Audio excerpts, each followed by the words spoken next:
Yowza. It's so good, guys. It's so good. Yeah, that's really something else. And so many elements. I mean, I start thinking, I mean, first of all, just watching it, but then I start thinking about how many cameras, how did you even do that? But anyways, how long did you work on it, or just anything you want to say about it? It's just amazing. Well, I guess to start with, the music in the film were our action set pieces. I guess every song was shot in its entirety, and then it sort of came down to a bit of a challenge as to how do we cut it differently how do we cut each musical set piece differently to reflect what's going on narratively and dramatically in the film. Clearly, that was meant to be the first time that Elvis was unleashed on the world, and we really needed to illustrate that the energy that was felt in that room and at that time. And Baz is very, very good at sort of telling an audience of now what something felt like back then. He does it through music, obviously, which we can talk about. But we really just needed to sort of the cut with the energy that reflected the energy that was felt on stage that day. But yeah, and so it was all about. And the other thing that we really needed to get across, it wasn't an imperative thing, but it was selling that the whole wiggle thing that Elvis did. That it was nerves. It wasn't a thing that he set out to do. He was genuinely nervous. So. We really quite meticulously put in those when he's gearing up and he's rubbing his leg and he's shaking his foot. They were very sort of deliberate little grabs put in there, just to sort of set up the fact that it was a nervous thing that he had going on. He didn't intend to sort of set the world on fire with his moves and things. But yeah, so we can talk about sort of other scenes kind of later on. But for that particular clip, the mission was to really set the energy and set up the fact that this was Elvis. The world was seeing for the first time. Getting back to your question, Kevin, about how many cameras, we usually had about 3 cameras filming at any one time. But we obviously shot quite a few different takes, and they'd move the cameras around to give us coverage. But getting back to your earlier point about choosing the best take, the best performance, one thing which made it very easy was Austin Butler. He was just a force of nature. He was like a machine. He particularly these set pieces where he was singing a song. He just do the same thing over and over and over again, and he was always incredible. Which gave us kind of a lot of latitude in the edit to be able to kind of use the additional coverage from multiple takes to cut a sequence like that. Right.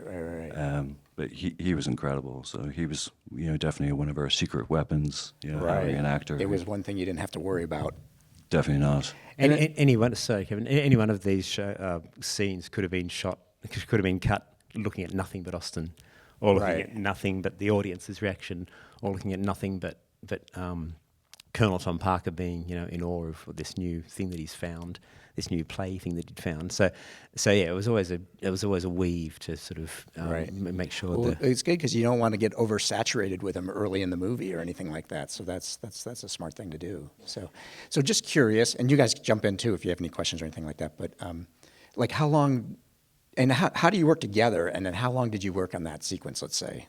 I mean, I suppose you went back to it just like always and keep refining it and stuff like that. But this sequence is kind of interesting in a sense that it's the first big musical set piece with Austin Butler, and it's his entrance. Right. And we shot it kind of quite conventionally. It was Austin. Austin kind of did all the vocals from the 50s in the movie, so that was him singing. So it actually had quite a different feel. We actually shot quite a different number, and we quickly realized that it wasn't kind of working.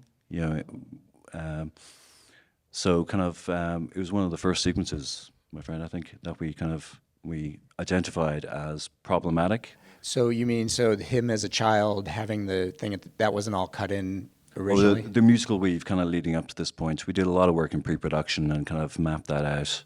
Right. Working with the music guys, we had a really kind of good template. We spent a lot of time in pre-production working on that sequence.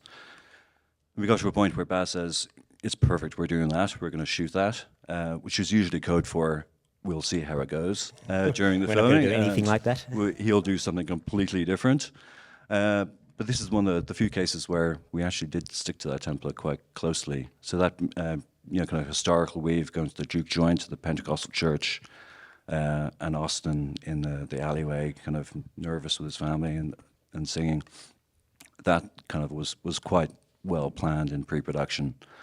When he starts singing "Baby Let's Play House," as I said, we filmed that Austin singing in a pretty conventional way, and it was in the edit that we kind of decided, we need to sex this up, Right. and make it a bit more exciting. Wow. And very much, the scene is from Colonel's point of view largely, and Colonel sees Elvis and sees the effect that he is having on his audience. Right. The greatest attraction I've ever seen. Right. So our music guys kind of found a piece of music that we were able to kind of work with. Luckily, it was the same musician from the juke joint, Garrett Clark Jr., who's an amazing African-American kind of guitar player. But it was a piece of music he recorded for, I think it was a Beatles interpretation from a Marvel movie. Or Justice League, I think it was. Justice League, yeah. So we were kind of working with this track, kind of going, this is awesome, this is incredible. How are we ever going to license it? But in the end, our terrific music team, music supervisor, kind of found a way to make it happen. But it really just unlocked the scene and gave it the energy towards the end that we needed. Right. Oh, wow. So it did break into that screaming guitars moment that Wow. wasn't originally Yeah, there. I was going to ask about the sound mix and how it evolved. Also, how much the scene got compressed. I'm curious to know, like, what did it start out at, and how did you compress it? Because the one thing I felt watching Elvis, which I loved, was how efficient you communicated emotions and how fast you traveled through time at certain points in the film. It's so elegant and really difficult to do. Incredibly hard to do. And so can you talk about how on that scene you compressed it and how you evolved the movie and compressed the movie? Because I know it started out probably quite long, and I'm curious how you found a way to compress it. Well, yeah, it was. I mean, for example, that scene again, it was shot quite conventionally and originally cut quite conventionally. There was a whole big other section in there where Elvis, that kind of heckler guy that kept on heckling him, played a bigger part, and Elvis would come over to the girlfriend and all in slow-mo sort of flick his hair back, and a little bead of sweat would travel through the air and land on the girl's face, and she'd wipe it off, and the heckler guy would go crazy. So all that was there. It was a much longer sequence, but again, we just had to find ways of sort of compressing down and. We can get to this later, but the original cut of the film was 4.5 hours long. So throughout the whole film, we had to find ways of condensing it down. And so in this instance, we just again had to find the way to cut it more frenetically and introduce all those screaming girls were coined the scream queens, because not everyone can scream like that. So there was a special group of girls were brought in to scream just like Another that. career choice. Who would have known? I had to do the selects on those scream queens in their auditions, and my God, my ears were bleeding afterwards. But yeah, it was just a matter of what's the most important point that we're trying to get across in this particular scene here, dramatically and narratively and so on, and that was to get the freneticism that first opening night had. And so we just compressed and then again, once again, it still wasn't quite enough. So we found that we had to musically then amp it up, and that's when that piece of music came into it. And once we sort of found that piece of music, then you can start to kind of cut to that. And how much were you involved in choosing to kind of mix the sound dreamlike in the middle. Like, did you build that into the edit, or did you discover that on the stage? I'm always curious how, because again, it's so important to kind of vary the sonic soundscape of all these sequences so that you're never kind of blasted too much. How did you discover that moment of when to kind of, transition out into the more, dreamlike mix? That was always planned, actually, Eddie. Kind of worked on that through rehearsals, working with the music guys. Baz always kind of wanted, Colonel's kind of VO to come in there. And, that scene is kind of largely about the Colonel. It's our introduction to Elvis, introduction to Elvis's effect on an audience, and the Colonel kind of witnessing that effect was the whole point of the scene. We worked on that in pre-production, working with the music guys. Probably, kind of had 20 different versions of that song, kind of mapped out in pre-production, but it always had a kind of a downbeat, slow motion kind of section in it. And when you said the scene didn't work, did you do pickups to kind of get additional material, or did you just cut your way out of the kind of perceived problem? Funnily enough, that last shot of Colonel, the last shot we saw there, was Tom Hanks' last day on the set. That was the last shot we shot with Tom Hanks, and his parting words were, "See you at the reshoots." Due to COVID and all the rest, we never actually did any reshoots with the principal cast. So that was purely, we cut away. Wow, well done, guys. That's amazing. Very well done. Very well done. I have a question. Do you have like a feeling when something is too much? How many layers can you have, and how many stories can you work with in a sequence? If you look at over time and also on the previous films, it feels like there's a lot of stories and but you must somehow get to a point where you have a feeling that this is too much, and then we have to hold back or find the balance of that. It's a great question, Michael. Yeah, Baz, he's always tries to.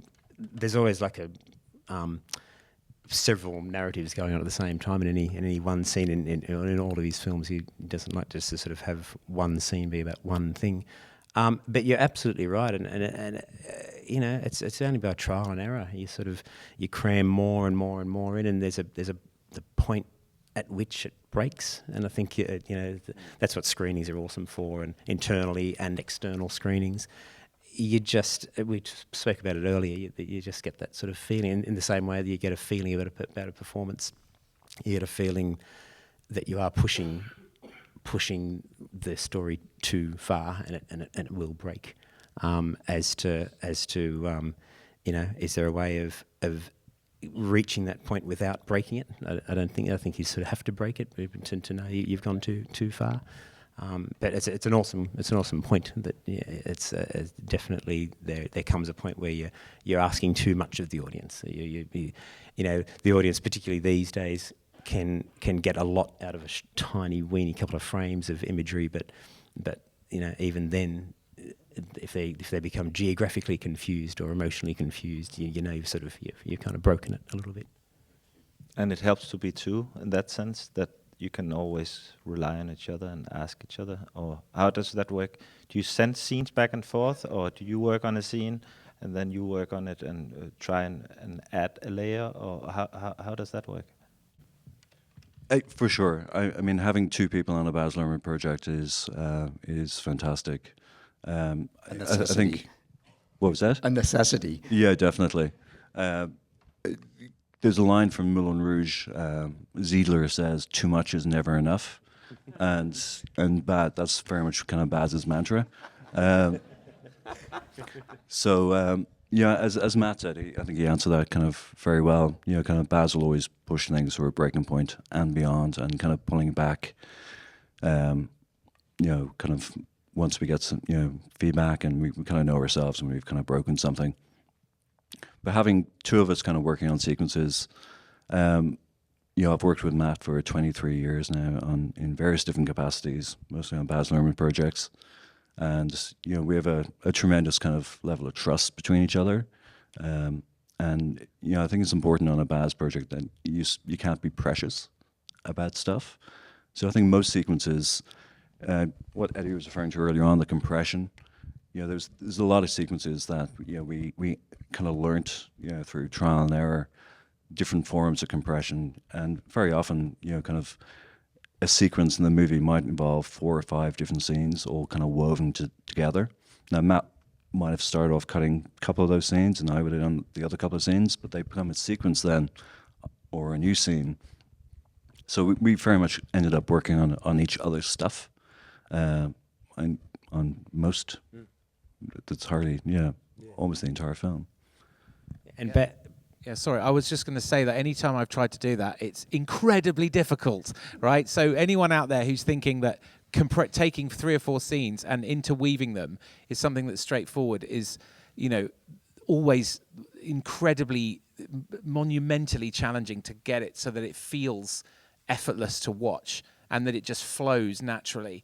If any of you want to try that just for fun as an exercise, have a go, because it was done so elegantly throughout this movie. I could feel like the amount of the hours of toil editorially that you guys put into to find this kind of extraordinary, easy viewing experience, and a kind of emotionally smooth viewing experience. It was extraordinary, really, which is all down to the skill of the cutting and then the layers of the sound design and the music, and it's just completely awesome.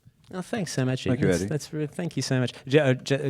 To cite an example of that we, a lot of it was in this compression process. We had to. There's 2 scenes in the film. One where Elvis is arriving home at his home at Lauderdale Courts, and he gets out and he does his hair and he gets out and walks in, and there's some bullies there that sort of heckle him. And then a good maybe 15, 20 minutes after that scene, originally in the original assembly, was the scene where he walks down Beale Street. And he's listening to the songs coming out of Club Handy and so on. But that was in the assembly, and it was way too long. So we always tried to find a way that we weren't just compressing things just stylistically, like there had to become some kind of narrative point to it. And so what we did, we took those 2 scenes, him arriving outside Lauderdale Courts and him walking down Beale Street during the daytime, and we did mesh them together. But the way we justified it was that we were telling the story that Elvis kind of he existed in these 2 worlds but belonged to neither. So he existed in this sort of white housing project the bullies were there and he didn't really belong there. He loved to be down on Beale Street listening to the music, but he sort of didn't belong there either. So we took the advantage of combining these 2 scenes to kind of tell that point. So it was always about, and there was other examples throughout the film, but it was always a point of how do we do this. That we had a pragmatic problem of making it shorter, but we didn't want to just do it just to be stylistic. There needed to be like an actual narrative point to it. So hopefully we did that well. It definitely did.